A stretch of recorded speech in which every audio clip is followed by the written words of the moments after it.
السلام علیکم، نیزا advice channel میں ویلکم۔ امید ہے آپ سب خیریت سے ہوں گے اور سپورٹ کرنے کا دل سے شکریہ۔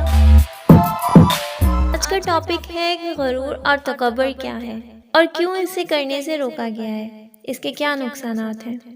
جناب، سب سے پہلے تو یہ جان لیں کہ غرور کرنے والا شخص برباد ہی ہوتا ہے، نہ دنیا کا رہتا ہے اور نہ آخرت کا۔ ہمارے پیارے آقا حضرت محمد صلی اللہ علیہ وآلہ وسلم نے تکبر کو ام الامراض کہا ہے، یعنی جتنے بھی امراض روحانی طور پر ہماری سوچ و فکر میں پیدا ہوتے ہیں، ان سب کی جڑ ہے۔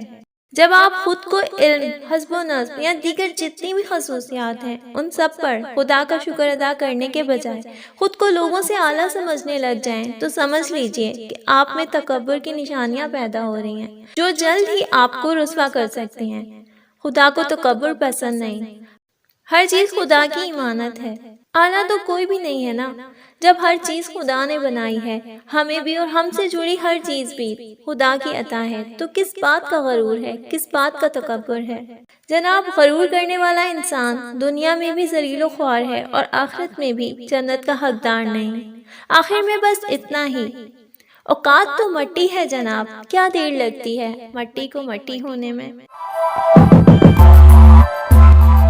امید ہے آپ کو یہ ٹاپک اچھا لگا ہوگا۔ ملتے ہیں نیکسٹ ویڈیو میں، جب تک کے لیے اللہ حافظ۔